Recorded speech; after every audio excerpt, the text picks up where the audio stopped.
before the break, alam nila may hawak akong 14. Hindi dapat ako. It was someone else.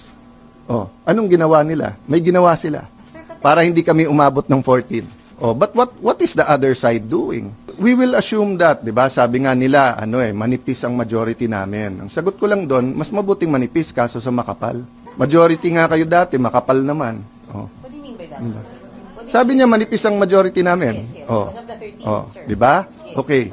So, at the very least, ha, yung pinaka-respeto natin sa kapwa senador, makapasok ka, you can use the facilities of the Senate, hindi ka sinusundan ng CCTV, hindi ka threaten, hindi nag-iimbento ng mga accusations sa kapwa, 'di ba? Hindi tinatakot yung kasama mo sa majority. That's why I said nga, statesmen like sana, nagpalit, let's move on.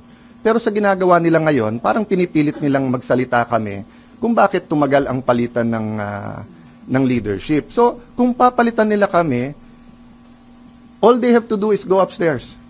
Nung natalo ako kay Senator Pimentel ng 2016, nag-dinner pa kami kasama si PRRD with Senator Soto, Senator Lacson. I think Senator Pimentel was there.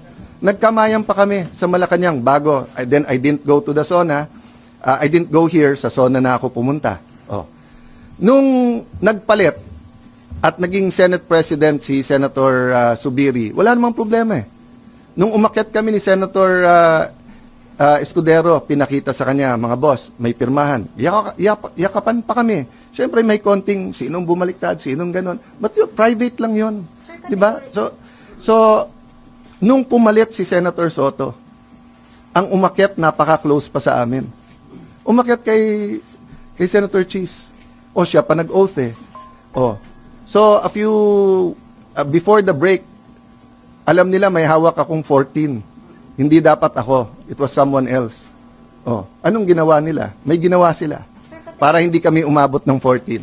Oh, so ngayon, choice nila kasi hindi namin sila atrasan eh. Pero sana isipin nila yung mga pulis na sa labas. Sana isipin nila yung oras nyo sa news.